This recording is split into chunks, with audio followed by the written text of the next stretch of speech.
So it's about like, finding a community that will accept you. Yeah. It's about, it's quite hope punk. It's Nice. You're a community of people that, there may be internal conflicts, but you do accept each other and you are working together for a common goal. The world's on fire and you need to find a new home for you and all of your friends. Mm-hmm. And if you play long enough, you will find one, right? Yep. Like, that's the end game. When I found out that the RPG Briar and Bramble was inspired by one of my favorite books, Watership Down, I knew I needed to sit down with Freddie Taylor-Bell. Freddie and I discuss his works before Briar and Bramble, the midnight inspiration that led to Briar and Bramble, why he decided to make it a Powered by the Apocalypse game, and what the real-world threats and challenges are that inspired the game. I found Freddie to be funny, very interesting, and generous about his process. So I'd like you to sit back, relax, and enjoy my time with Freddie Taylor-Bell. Third Floor Wars delivers interviews, insights, and discussions about everything hitting the tabletop. Rulebooks, plastic models, dice, and cards in hand. Let the gaming begin. Tabletop games let you escape and unleash grand battles and regale epic tales of adventure with your friends. If you love gaming and learning from players, designers, experts, and creators, you are in the right place. Pull up a chair. Craig and Ray welcome you to the third floor and the Tabletop Talk podcast.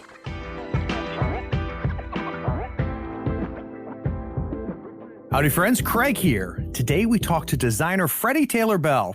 Freddie is a bisexual AAA games designer based in Nottingham, who last April released Briar and Bramble, a Powered by the Apocalypse game about woodland creatures in search of a new home. Free, and you'll see a link to that in the show notes. Since then, the game has been updated and a Kickstarter for full art printed versions is planned to launch on September 1st. Now, if you're listening to this in September, it's being released so that you still have time to take advantage of it. We're going to talk about all of that, but first we got to welcome you. Freddie, welcome to the third floor. Hi, it's great to be here. So, Freddie, before we kind of get into you as a designer and everything, we've got to do the obligatory origin story. So at one point in your life, you knew nothing about grabbing a sheet of paper, putting down some numbers, rolling dice, and pretending to be that thing. When did you first come across tabletop gaming, the first time you saw it? Well, I think it's kind of been like present in pop culture like my entire life, but I'd never wanted to get involved with it. And it was only during my first years of like end of high school, beginning of college, where me and my friends started a board game night where we'd all chip in like £5 to, pay for a board game, and we'd play that for a couple of months, and then we'd buy the next game, and and eventually one of those days I was like, what about 4th edition Dungeons and Dragons? And that's cheap. Yeah, on eBay it was, and then it stopped being about different games, and it just became Dungeons and Dragons night. Oh, really? Yeah, like we just sort of like went completely off the rails. We played all the way to 20th level. We completely abandoned the pretext of, we play any game. It's like, no, we're just playing Dungeons and Dragons now. That's hilarious. Now, at that point, there was no such thing as 5th, right? So that was the most recent edition, or? Yeah, 4th Ed was the most recent edition. Okay, gotcha. And was there any resistance, Freddie, when you brought it up? So you said, hey, you guys want to play D&D? Nope. Was everybody like, nah? No, they were like, everybody was with whatever game I brought up, because normally I was the one who'd like go out and be like, hey, I found this game. What do you guys think? Curator. Yeah, and then they'd be like, yeah, that sounds interesting, or no, I don't think that sounds fun. I never had them say, no, that doesn't sound fun. It was always, yeah, okay, let's give it a try and see what it's like. It was really just about it was more about hanging out than actually the games at play. Yeah. So I think when we moved to Dungeons and Dragons, it was a case of like I didn't introduce it, but like, we're just doing D&D now. It was, we'll play this for a couple of weeks to see what we think. And everybody was like, yeah, sure, okay, let's try that. Everyone's heard of Dungeons and Dragons. So let's try. Right. How difficult was it for you the first time then? I guess I'm assuming something. Were you the DM or did somebody else run the game? You were the DM. Okay. I was usually DM. Usually the dumb guy that suggests it ends up being the DM. Yeah. I was very aware of like that there had to be someone who narrated the story and then who wasn't a player character. So I was like, I'm going to do both. I had a DM PC, which is bad, and you shouldn't do that. Idea. And I never did it again. Yeah. He left way before we hit 20th level because I realized like this is bad. I should not do this. He wandered off. So looking back on it now, Freddie, now that that's obviously come and gone. How difficult was it specifically for you? We'll talk about the group later. How difficult was for you to kind of get your head around what was going on? So how many nights did it take before you felt like you got your sea legs under you and you were like running a game with a reasonable level of comfort? Well, I used to do a lot of improv classes.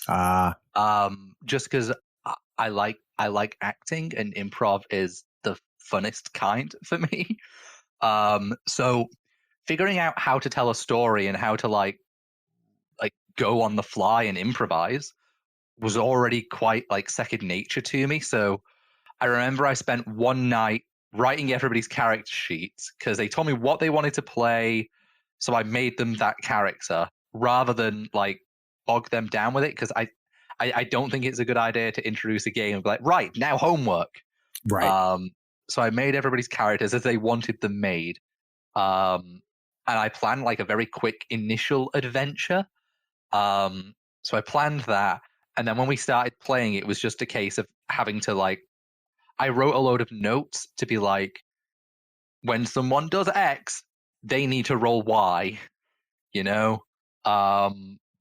it helped that I had a character sheet with me, like behind the DM screen. So I could be like, these are the skills that are available. So I know what I should ask them to do.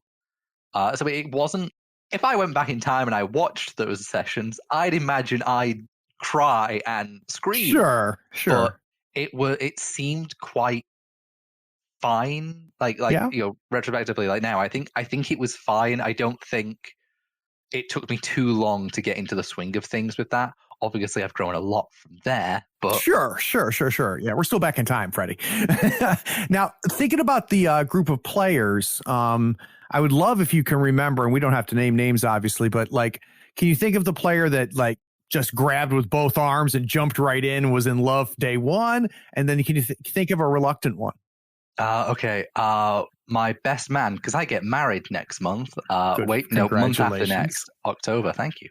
My best man, he played Sir Walken, who was Christopher Walken, if a knight. Okay. He just jumped in and was like, that's what I am. I'm Sir Walken. I'm just Christopher Walken. His enemy, like he had an arch enemy, and I forget the actor's name. It's the from Jurassic, Jeff Goldblum. Oh, perfect. His arch enemy was Bandit Lord Jeff Goldblum, who destroyed his village and kidnapped his wife and daughter. So he went and dealt with that at one point. He was someone who just went like full gonzo. I don't care about how weird this gets. I'm Christopher Walken. My arch enemy is Jeff Goldblum. Let's go. That's great. Now, was there any player that it took them a while to kind of wrap their head around it?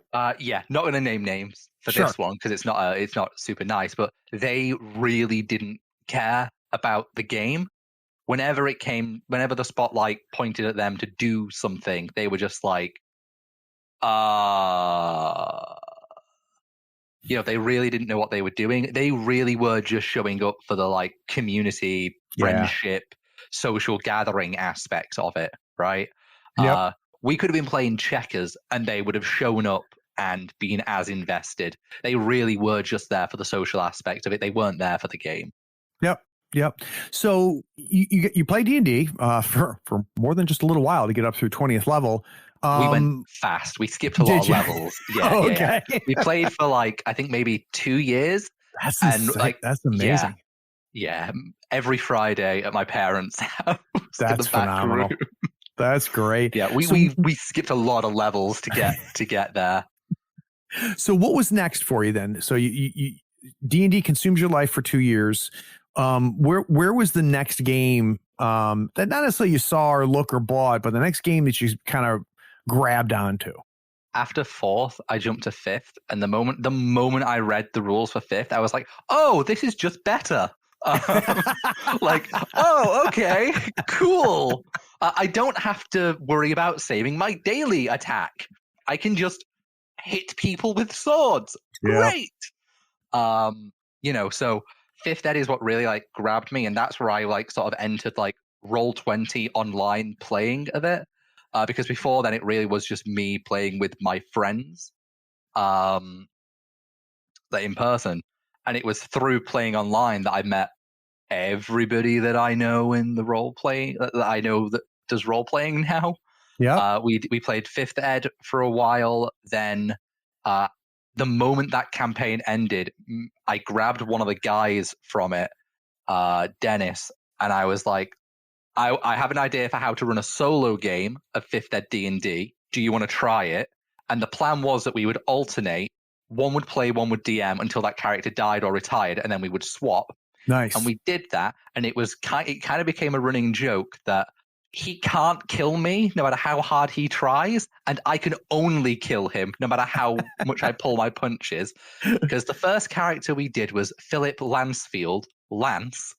He was my rogue. He made it to 17th level and ascended to godhood. His character next didn't survive the first session because somebody crit him and did enough damage to put him into negative his hit points. And it was like, well, them's the breaks. So, what was it like then, Freddie? Like, I mean, it's one thing to play with your home group for that period of time, and then all of a sudden you're playing online and you've got all new players, right? You got new DMs, new people to play with, running the game. Like, what was the adjustment there for you? Easy, hard? Well, again, I spent like most of high school. Most of my friends in high school were guys. I'm from Manchester, and they were all from Birmingham, and we all played on Xbox together. I never met any of them in person. Still haven't, right?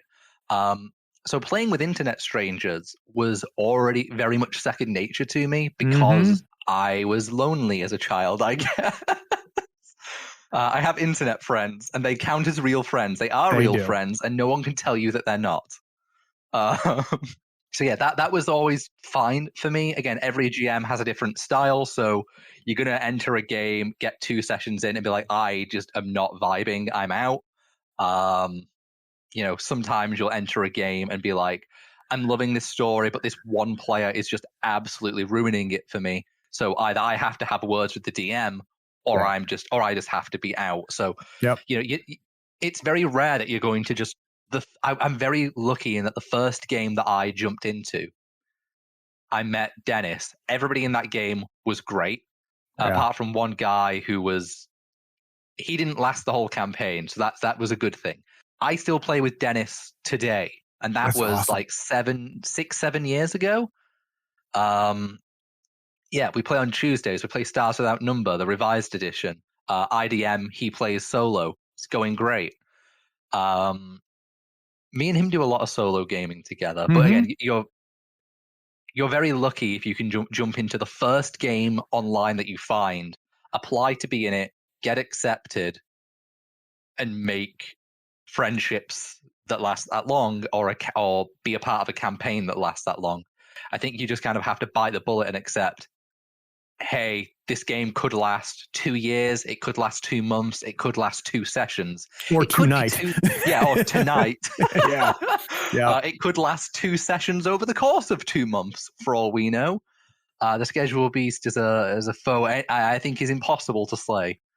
I completely agree. So thinking about that time, Freddie, when you were playing online and really kind of, expanding your view of the game through seeing other people play, right? As opposed to just your small group. Can you think of any particular time where, trying to think of how to phrase this, where you leveled up, right? So maybe you were playing and a GM was doing some things you're like, holy crap, like I never even thought about that. That's all makes me think about running games different, or the other side of that, where you came across players that made you look at the activity of role playing different? For me, the one person that I point to as being like, it's Dennis, that guy from the first game online. If I hadn't started playing with him, I don't think I would have ever have developed the way I have. Wow. That guy, the way he can make the story so intrinsically personal to each and every player character, rather than there being a grand epic quest. Like the last campaign I played with him with other players, we ended up in a war against heaven, our characters warring against heaven. And because of the skill, because Dungeon World allows for over-the-top stuff like that without breaking the power scale, you can just do that if you roll well, and, well, he can never kill me, and I can only kill him. Even his gods, I can kill them.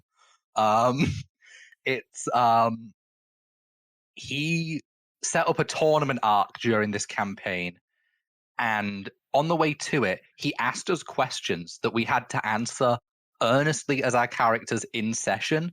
Nice.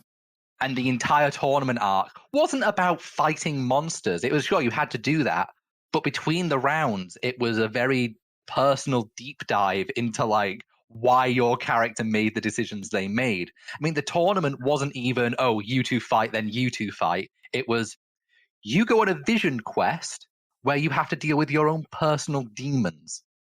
After you have done that, then you're in a room with another combatant. Nowhere does it tell you that the two of you have to fight. I remember I got out of one of those vision quests where I just watched another player character kill himself to slay a dragon for me. It's a vision quest. The real character was fine. Sure. Completely changed my perspective on that character. Only then to be faced with a woman, no armor, no weapons. And I'm like, who are you? And she's like, oh, I'm the Chaos Witch. What did you just do? I said, oh, sorry, I need a moment before we do this. Just let me catch my breath. I just had to fight a dragon, right, on my own. And she's like, oh, that's fun. I just had to fight the concept of dragons. And I'm like, how do you fight a concept? Well, you kind of have to consume and become it within yourself. So I guess I am the concept of dragons now, whatever that means. And I'm like, okay, I could barely fight a dragon. There is no way I can fight the concept of dragons. You're an immortal who will live forever. I am very mortal. If I don't win this, lots of people will die. Mm-hmm. Meanwhile, blink of an eye, 1,000 years have passed for you. You can come back and do this again, right? So how'd you get out of it? I just negotiated with her. Nice. It was just a case of, me and my friends are going to go on extraordinary adventures. Come with us, and I promise nothing you see in the infinite cosmos will compare to our mortal lives. Okay? And we did a war on heaven not long after. Killed a god, became a god. Easy. You casual Friday night. Yeah, exactly. Again, the way he is able to make everything personal to your character, even in a large group game. It's cool. You could die in this fight. I know you don't care about that. That's not important to your character. But your wife is in danger. You're going to lose who it means to be who you are. These are the morals you've established for yourself. You're going to have to, you either get what you want and have to forfeit on those morals a little bit, or you disregard what you thought you wanted and stay true to who you believe yourself to be. Right? He really taught me how to focus on individuals and create atmosphere based around an individual character. That playing with him from the moment we started our solo game of 5th Ed D&D to today, even, I never stop learning new things from him. He says so I'm good. I say he's good. Yeah. Bit of back and forth there, but legitimately, the guy's fantastic. That's great. So, Freddie, at what point then did you go beyond just, homebrewing a setting or, going off script, while you're running a game? When do you, if we look back, when do you think you first started creating, right? Started designing, as opposed to just, making some adjustments to the table? Okay, well, I think the moment that you start, like, this is just like my design philosophy. I think the moment you start making even homebrew stuff, you are designing, right? I agree. Like, Yep. if I took every magic item I'd ever made and put them in a book, you could sell that. Congratulations, you've designed a tome of many things. Good job, right? If I took every campaign I'd ever ran, I could make many campaign guides, right? The only difference between homebrewing and running it for your home group or internet friends and being a designer is selling it, like is collating it and putting it out there personally. Yeah, and I agree with that, Freddie. I agree 100%, right? And it's very easy to create some sort of bullshit pedestal, right? That we put people on because they have a name printed at the bottom of a PDF, right? That they put out. So I completely understand that. But I guess what I'm trying to say is there still has to be a threshold there, right? Where it's one step ahead of what the majority of us do, which is make adjustments at the table, homebrew a setting, create NPCs on the fly, and then or make some adjustments like I don't like that rule, or maybe we should add this rule versus, one step up above that. Does that make sense? Yeah. Okay. So I think like the first step for that for me was playing Dungeon World. Yeah. By Sage the Torah. Playing that really, Powered by the Apocalypse as an engine, I think is fantastic because it incentivizes you to do design, to improvise, to make your own stuff, right? I think the ease of making playbooks, the ease of making custom moves, the ease of making custom magic items, the system as a whole actively invites you to make your own game, right? It wants you to do that. And I think that was like definitely the first thing that made me like start taking steps towards making my own games. I think like the Powered by the Apocalypse engine as a whole is what did that for me. That got me really thinking about making my own stuff. But from as far back as that 4th ed game on a Friday night in the back of my parents' house, I'd been trying to write my own thing, and then like getting nowhere with it and stopping and throwing it away, like trying to make my own rule set for something. In fact, not that long ago, I was like, oh, I have an idea. You have three character classes: the warrior, the weird, and the worker, and they all have access to unique abilities that only they get. But maybe you could combine them, so I'm a weird warrior or a worker warrior or a weird worker, right? And then you get a bit of both of those. And I'm like, Freddie, that stars without number, you're describing stars without number. Stop. Kevin Crawford beat you to it, and he did it very well.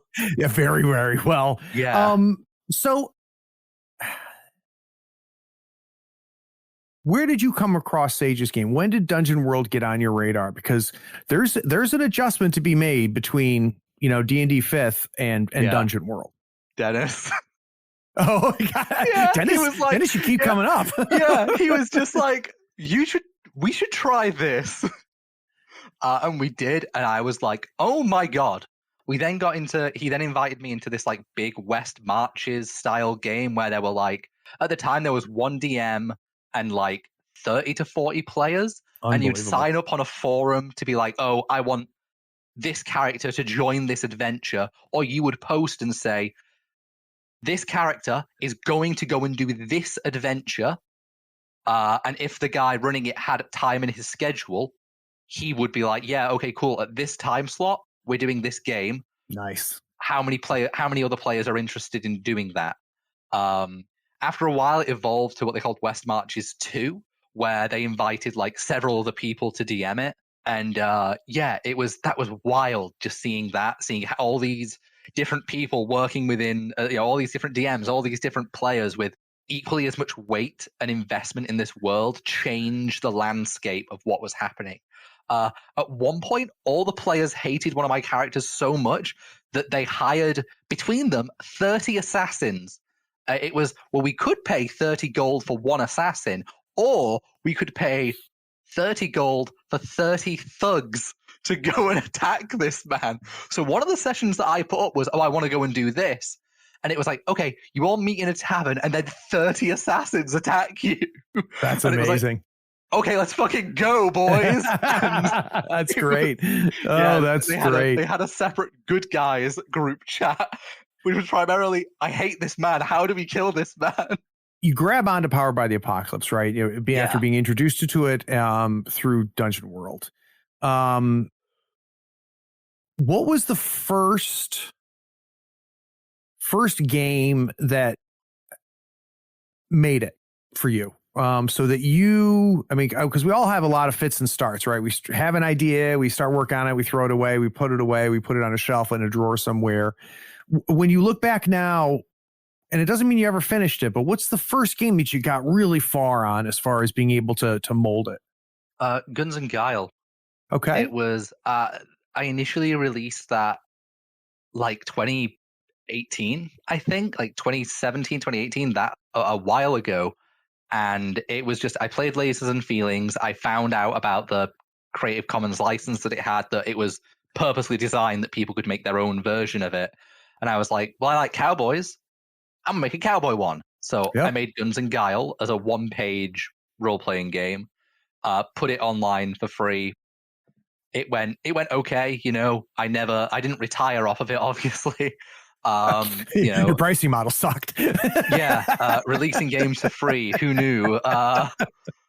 So I did that, and then a couple of years later, I did Now We Raid, which again I was like, I want to make it a bit more than one page, just so I can get like a bit more in there. But that was like an evolution. Like there's like one step beyond Guns and Guile in there, I think.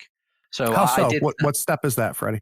Oh, I just added like a marginal extra mechanics. There's a Doom mechanic, which is, I can't remember off the top of my head now, but it's something along the lines of when you fail catastrophically, you get a Doom point.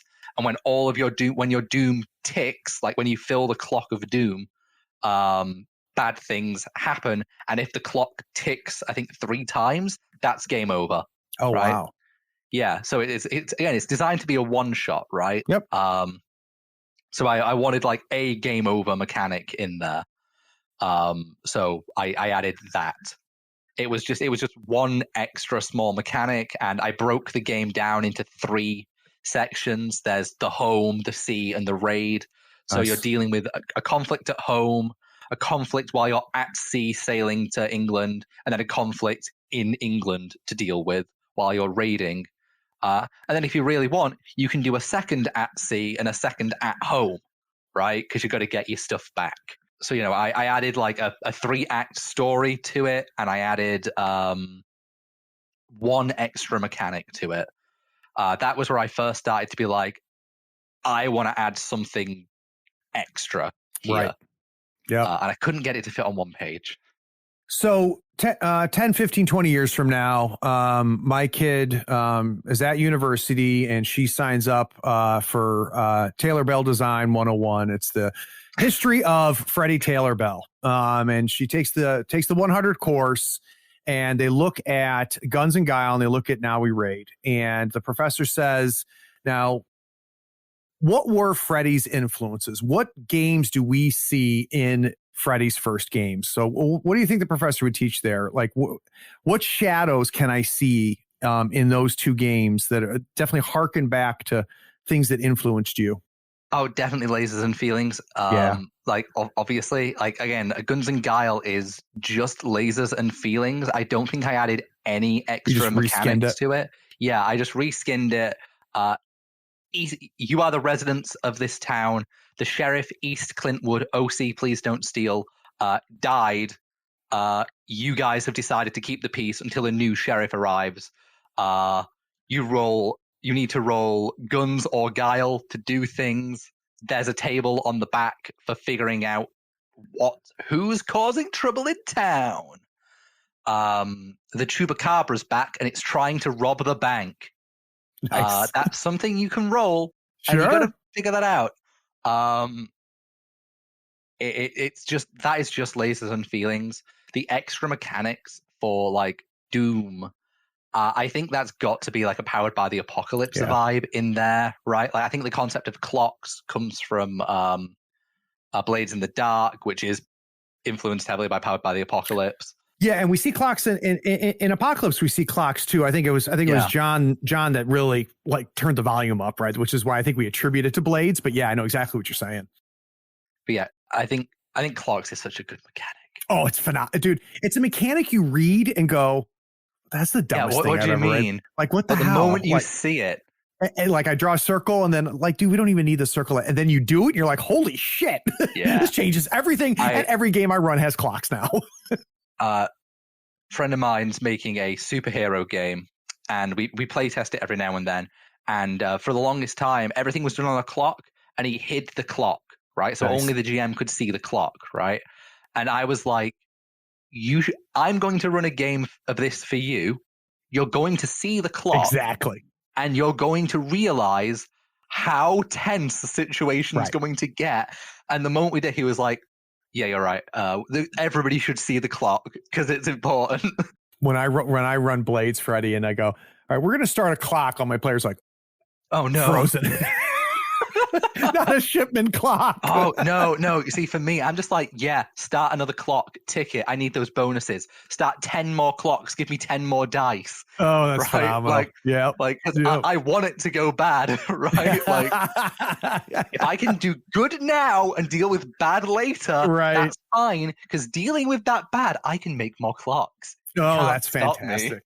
So, guys, we're going to take a quick break. When we get back from this break, we're going to talk about Briar and Bramble, which is really what how Freddie got on my radar and what I wanted to focus on today. So we'll be right back.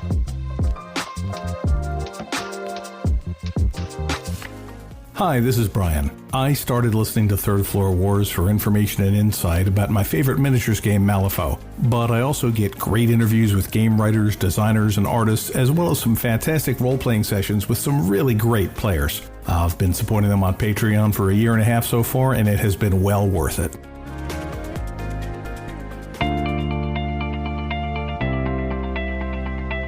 Right Now is the part of many podcasts where someone comes on, interrupts the show, and explains that you should consider paying for the content you're already getting for free. They'll go on and explain that by giving $1 or more a month, you not only support the show, but you allow the show to grow and improve. Here on the third floor, we commit to not interrupting your episode of Tabletop Talk with such a plea.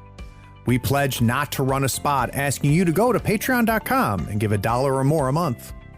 Even if there's a link in this show's description, and there is, we won't ask you to click it and become a patron.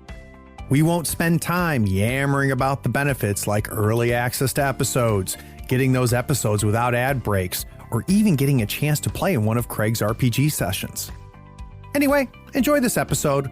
We needed to clarify that we wouldn't do this type of solicitation.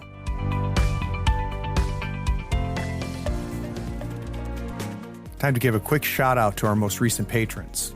A big thanks goes out to John Mahoney, Philip Maska, Joshua Edwards, Clay Pierce, Peter Sojanek, King Salt Nathan, Jimmy CZ, Wayne Peacock, Oliver Borden, Zachary Wills, J. Douglas Nielsen, Patrick Healy, Ham Dog, Greg Packman, Eric Conrad, Alan Cardinal, Raven Zato, and Philip Savoy. Because of you and the 100 other plus patrons, I'm able to put out content on a regular basis.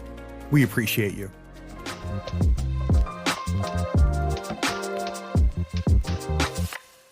So, Freddie, I'm getting the feeling that Briar and Bramble might be your most ambitious game at this point when we look at the other two. Well, I did make another game, What We Were.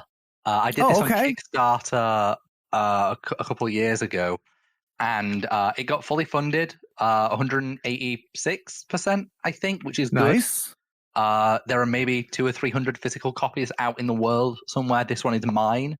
Well, let's talk about that. So what is that game? And I apologize, I did not come across that. What We Were is it's entirely its own system. It's just design. It's a generic, like, settingless system designed to be, you should hack this and use it for anything that you want. I've done JoJo's Bizarre Adventure games with it. I've done Naruto games with it. I've done managing a bar in Manchester games with it. In fact, the game that inspired Briar and Bramble was played with What We Were as a one-shot session with my fiance. Just a generic system. It's available on Drive-Thru RPG. I think like the artwork for it is great. I love the artwork for it. It's just all sketchy and I like it.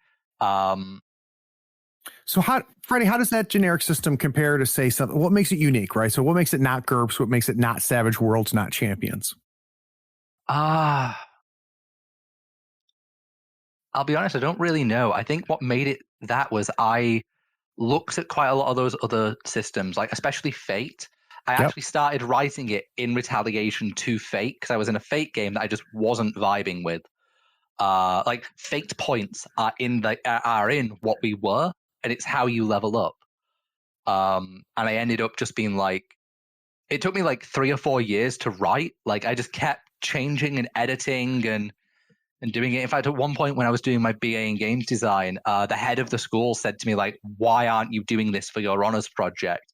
And I said, like, oh, I've been writing it for 3 years by this point. And he was like, right. Yeah. So what was your rage against the machine with Fate? I don't know. I really think I think at the time I just don't think I like how between key moments you can swap, between sessions or between key events you can swap your skills about. So I kind of makes it feel like, I don't know, it's a game that wants you to stack a bunch of bonuses and then cash them all in one go, which I think like didn't lean towards a style of play that I was after. Like I wanted my immediate actions to have impact. Yeah. Whereas to do big impacty stuff in Fate, you kind of need to build up a lot of situational bonuses. I don't want to run around a room starting fires so that the fires can give me a big bonus later on when I try and blow somebody up. Right. I just want to be able to try and blow somebody up. Yep. Yeah, I think like I've not looked at What We Were for a while now. I don't really talk about it online much anymore. It's I like it. I think it's a good system. I've used it for loads of different things. It definitely can walk the walk when it comes to being able to do anything. But yeah, I think like, sorry, I've completely forgotten the question. I'm so sorry. Well, we started with one thing, Freddie, and we went into this game, which I was not familiar with. So this gives me a much better idea of what that was. And it sounds like the earliest version of Briar and Bramble used this system as you started playing it. But and we're cheating a little bit because you and I had a conversation before we went live. I know that you have a notebook in front of you. And so we need to tell that story. So one of the first questions I ask creators is, where's the first seed of the idea? And most people that I have on the show, Freddie, are like, well, I think it was this. I think it was like that. Freddie goes, I've got the book. I'll be right back. Yeah, I signed and dated it at 3 a.m. on the 18th of March, 2021. That's when I dated it, and I released the first version of the game in April. So I spent about a month it completely consumed me for like a month just writing this game. And what I've got written here isn't a Powered by the Apocalypse game. What is it? I mean, you're staring at it, Freddie. Don't hold it. I'll read it. What's on there? Briar and Bramble. Players are woodland creatures journeying from one place to another because their home was destroyed. That checks out, okay? Different animals have different bonuses. Not true. Nope. But everybody has X points to put wherever. No, you don't. So you're not just stuck with whatever species you choose. It's about group survival and overcoming animal tier threats, such as crossing rivers, avoiding humans, gathering food, and dealing with predators. Quite a lot of that holds up, but the vague character creation notes that I put in, no. It was one of those niggly thoughts. I'm lying in bed at 3 a.m, cannot sleep because this thought is just consuming me. So I'm like, right, I just need to write this down. So I got out of bed, past my Animals a Farthing Woods books, which is that stack of greens there, and just wrote this down. And we're like, finally, now I can sleep. And the next day it was sat in front of my computer. I was like, right, what's this? And then, I'd be curious, Freddie, what do you think it was that caused that to rise to your the forefront of your brain, right? To your consciousness, where it then consumed you.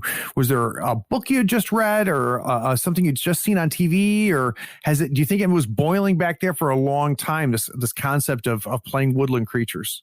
Well, I think like the idea of like a game that focuses on community, that's about finding a new home. It's vaguely political. It's inspired by Brexit, the impending climate crisis. It's, with Brexit, it's the generation above mine decided on behalf of everybody that the fact that I was born into the European Union now doesn't matter. I am no longer European. I am just English. They have taken my identity from me, and it's about finding a new home. The concept of the climate crisis is, well, the start for Briar and Bramble is humans have destroyed your home with fire. Find a new one. If the science is to be believed, not that long in the future for us, maybe even in our lifetimes, climate refugees is going to be a very, very real thing. Yeah. Yeah. Well, we're already seeing it. I mean, it's not a matter of if or when. It's happening right now. It's just a matter of how bad it's going to freaking get. Yeah, exactly. But yeah, we already have climate refugees. We're already seeing, famine where we never saw famine before. So yeah. Well, so that's interesting for me. And for you, Freddie, I mean, is it all an analogy for you? Is it all a way for you to exercise and play with a thin veil over it, so that you're not playing refugees from the Sahara because you can't have enough to eat, and rebels are destroying your house, so let's do it as woodland animals and let's kind of work through that? Or did it start there and now it truly is Watership Down type thing? You understand what I'm saying? I think these thoughts on like what really inspired it definitely came after I'd started writing it. When I like sat down and had like a period of introspection of being like, well, why did I do this? Right? Why did I make this game the way it is? And it took me like a while of like being quite introspective to be like, well, these are the things that are worrying me right now. And I think you can see them without drawing too many abstract lines in this game. So, I mean, a big part of it for me is being a member of the LGBTQ plus community, right? The idea that like I've spoke about it before. I don't really want to delve too hard into it right now, but like because I present as a dude, I wouldn't say I'm non-binary, but I do prefer they them pronouns. I present as a dude. My fiance is a woman, so I present as straight, but I'm not. Right. I've dealt with quite a lot of like bi-erasure, where people are like, "Oh, you're not bisexual. That was a phase." So like the idea of like this is meant to be a community. Thank God they're there to tell us what we are. Isn't that nice? Exactly. Thank God this community that's meant to be all about inclusion and acceptance is excluding me and declaring what I am for me. Right. So it's about like finding a community that will accept you. Yeah. It's about it's quite hope punk. It's you're a community of people that there may be internal conflicts, but you do accept each other and you are working together for a common goal. The world's on fire and you need to find a new home for you and all of your friends. And if you play long enough, you will find one, right? Yep. Like that's the end game. The idea that it is out there. You will overcome all of these trials and tribulations, but you will find a new home for your community, right? So I think it was me trying to like channel a more positive outcome for my own internal anxieties about where I fit in the LGBTQ plus community, Brexit, dealing with my national identity, and climate crisis. And where are we all going to live when we have to live underwater? Right, and we all know that Waterworld was a terrible movie, so nobody wants to live it either. No. So Freddie, at what point did you say, "Oh shit, this is a Powered by the Apocalypse game"? It didn't start that way, and when did you realize that it needed to port over? I think the initial notes that I wrote down lasted maybe an hour when I started to look into it, because I said to myself, dear God, I do not want to spend another 3 years writing an entire system from scratch again. Yep. I need something with a framework that I understand, that I have lots of experience with, that I can just sit down and engage with now, right? Yep. So for me, Powered by the Apocalypse very much was that. And one of the great things about Powered by the Apocalypse is that there are so many tools and documents out there to help you make a Powered by the Apocalypse game. There's Simple World by Avery Alder, which is just amazing. There's Skeleton World by Cromlin Games. Both of those I use sort of like interchangeably to like help build the structure for Briar and Bramble.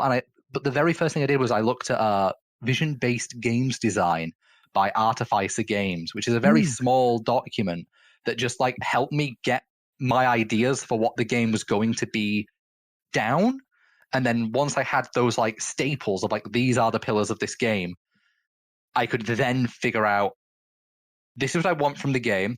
I know I want to use a Powered by the Apocalypse framework. Here are these tools that will help me make a Powered by the Apocalypse games. Which things from Powered by the Apocalypse as a system do I want to take and adapt for this? And that, so using like those 3 tools to get my initial ideas down and then develop my initial concept of animals searching for a new home, Animals of Farthing Wood, Watership Down, a little bit of Fox and the Hound, get those ideas and make a game out of that. So it sounds like about a month or so later, the first Ashcan version of this, did it go up on itch? Is that how you kind of threw it out there? Yeah, I just threw it out there for free, and within my first month, I think I had 500 downloads. Shit, not bad. Yeah, and Why was that? What do you think struck? I have no idea. I was just tweeting about it a lot. Yeah. I didn't really have much of a following on Twitter. I think I had about 150 followers, most of whom were friends, internet friends, or people who liked what we were. God knows why. And it just sort of went from there. Luckily, quite a lot of my friends have quite a lot of followers. So whenever they like or retweeted it, that helped. Yep. But I got 500 downloads for it. I spent some money getting an initial cover art made for it, and within that first month, I had made back double what I put down for That's it. Great. On a game that I had released for free. That I was like, I've said so many times, don't pay for this game to people. Like, it is free, go get it. Yep. Right. I would much rather people get it for free, have a read of it. If they decide, yes, I like this, and then want to pay me for it, right? That's your call. But if you just want the game, go get it, my guy. Go nuts. I don't care. I'll tell you, being on the other side of that exchange, Freddie, for me, it's when I get a stuff on itch and it's the pay what you want, even if I'm not sure if I'm going to like it or not, I'm going to throw at least $1 at it, right? Usually more than that. Very good of you. But I mean, think about it. One, I'm blessed enough that, if, 4 quarters fall out of my pocket and I'm in a hurry, I might not pick them up, right? I might have to just keep going. I'm lucky in that case, right? So it's just like, it's a way to say, look, even if this is shit, here's me telling you that it's awesome that you're making shit, because that's a blessing to us. Because if 99% of the shit out there is being created, Freddie, I don't like, but that 1% is like, oh my God, that's great. Well, I need to support all 100 of them in order to get, the one. So that's my little diatribe on the other side of that. So don't feel bad when people are like, yeah, dude, like you did something and it might be garbage. I haven't looked at it yet, but here's $1, here's $5 or whatever. It's not anything for you to feel guilty for. I don't feel guilty about it. I just sort of feel like if you want to, that's great. That's fantastic. If you want to throw me 50 cents, that's great. If you want to throw me $10, even better. But right. I'd much rather 1,000 people get it and not pay for it than 50 people get it, but they all pay me $10, Right. This is not funding your house in France, is what you're saying. No, like I've got a full-time job. So yeah, it's not paying for my house. You know, I've got a full-time job as a AAA Yep. games designer. I, don't.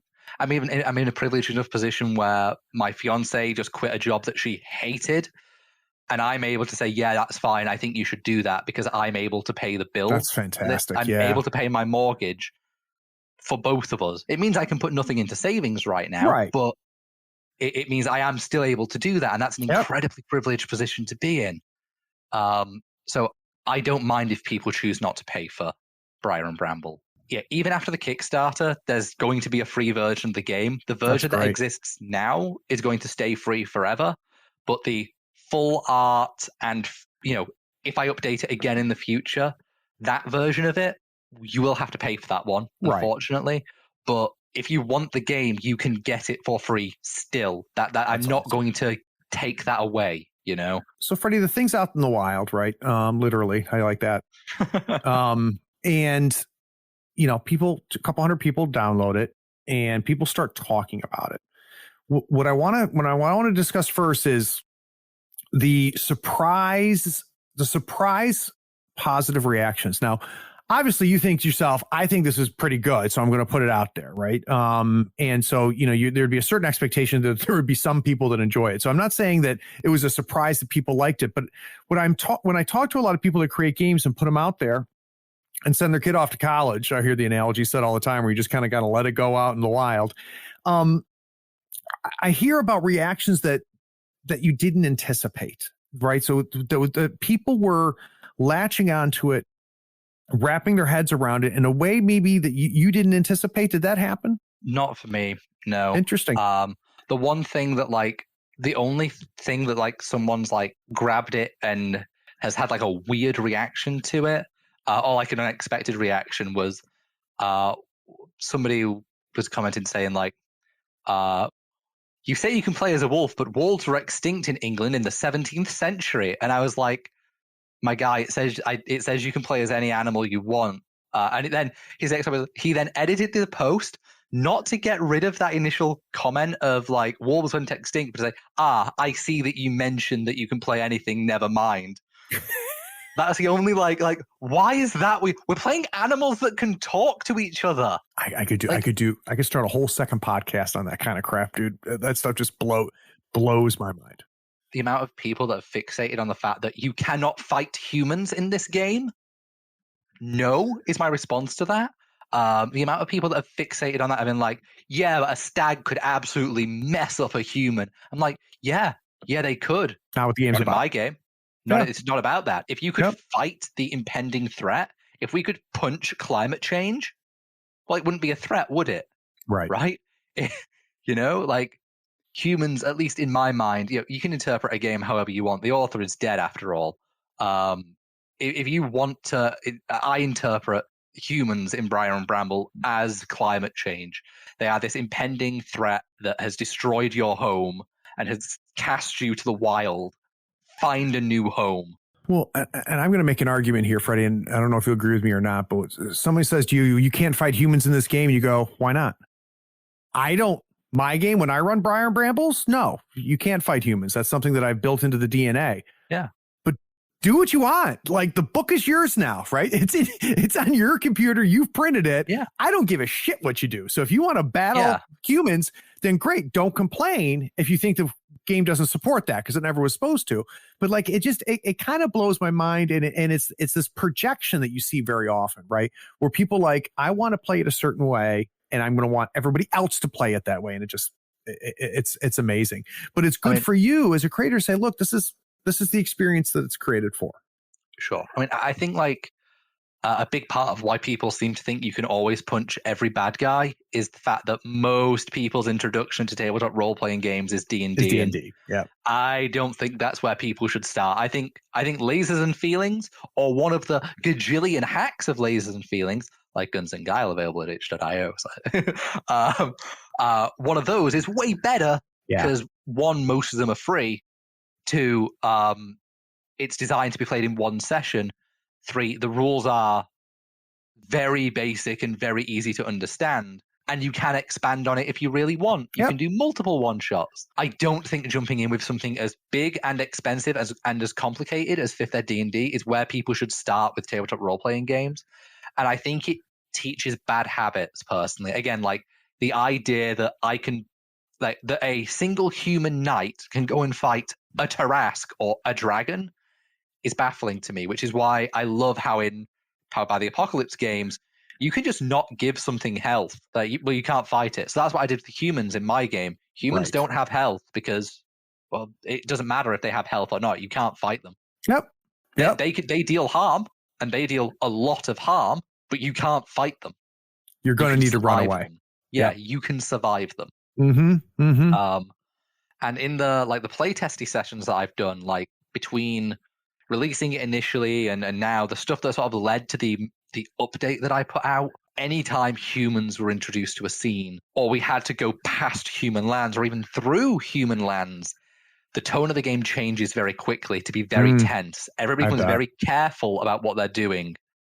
The very loud, boisterous characters suddenly get very tame. That's cool. Because they're like, this is very dangerous.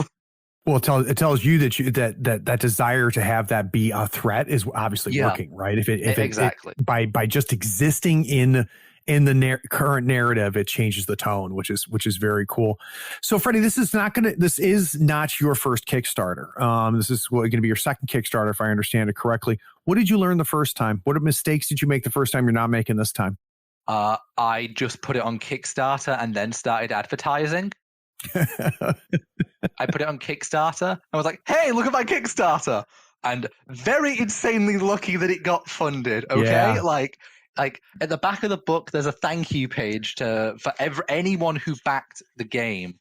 There they all are. Very, very grateful to everybody who made that happen, because really it shouldn't have happened, because I did no advertising before it. There was no community. There was no anything, no hype about it at all. Nobody knew that it existed or was going to exist. And I had to work off of the mercy of people who troll Kickstarter to be like, hey, I want to talk to you on my podcast, or hey, I'd like to review your game, coming out to me and doing that. Right.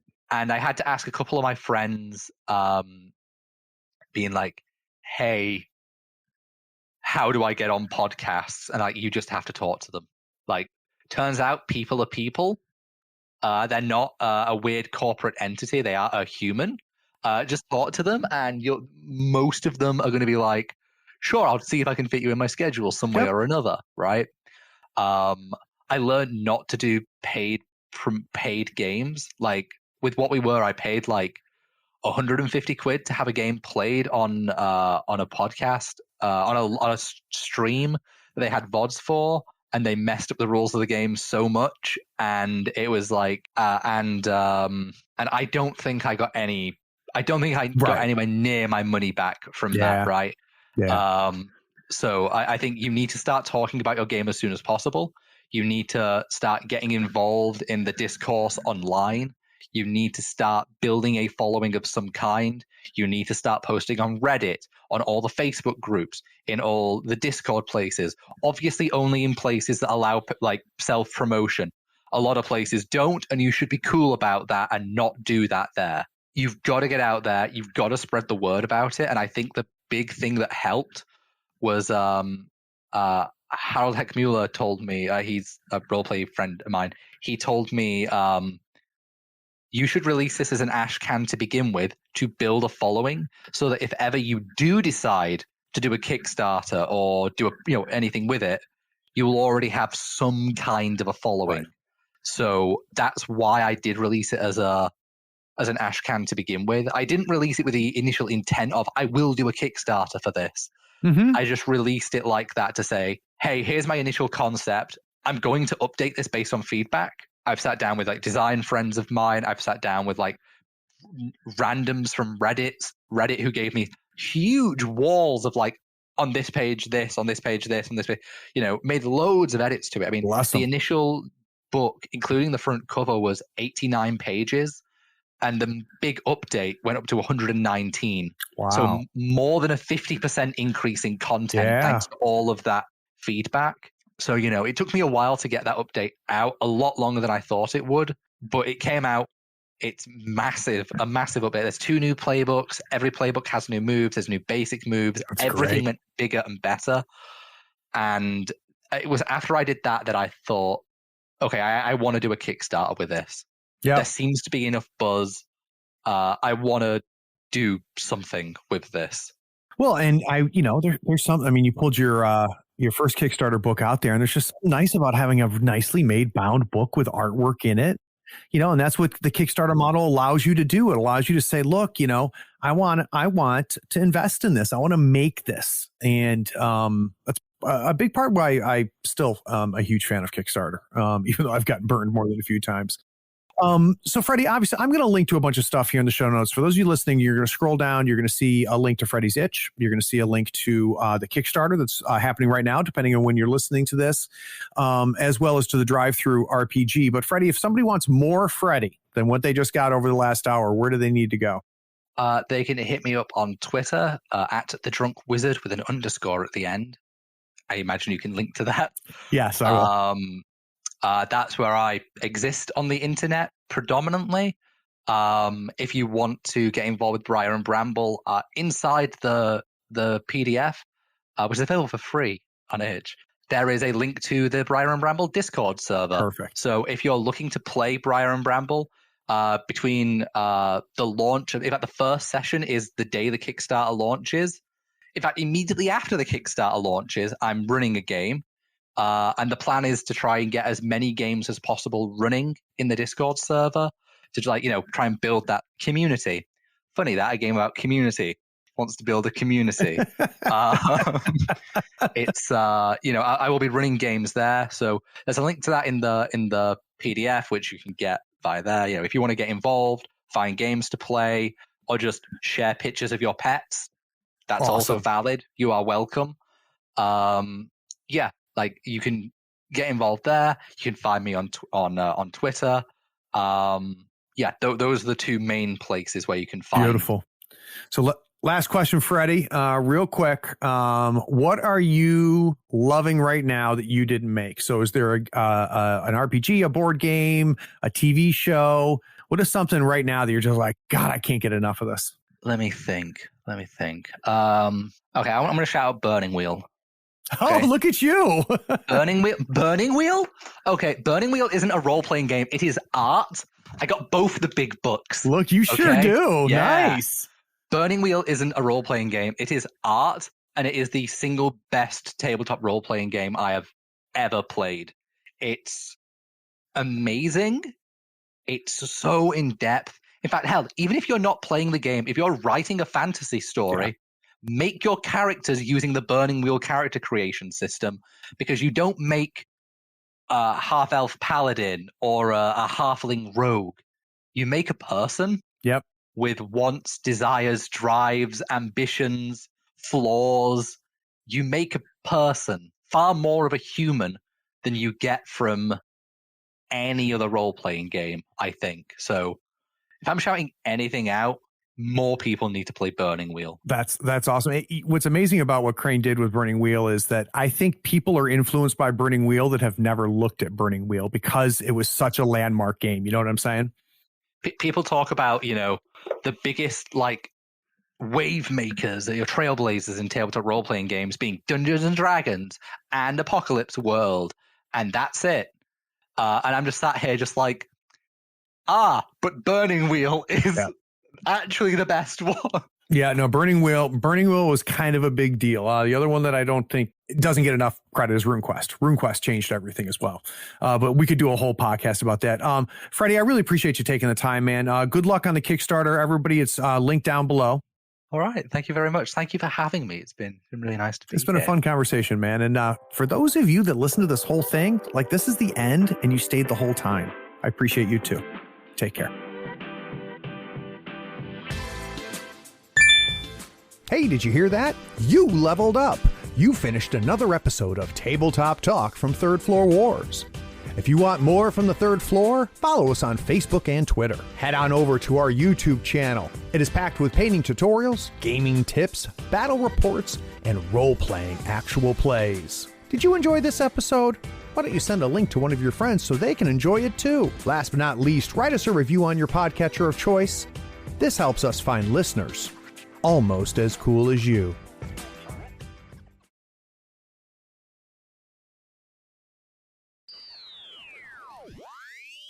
Kind of a big deal. The other one that I don't think, what is it? I'm going to edit this.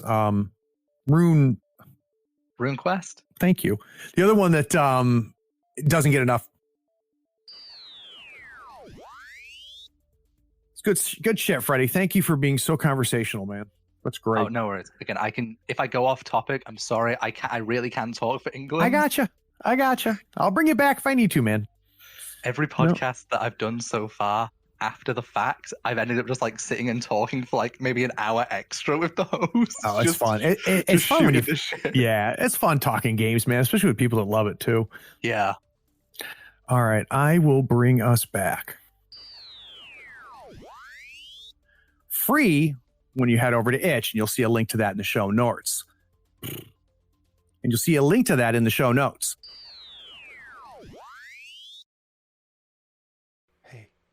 Are you still here?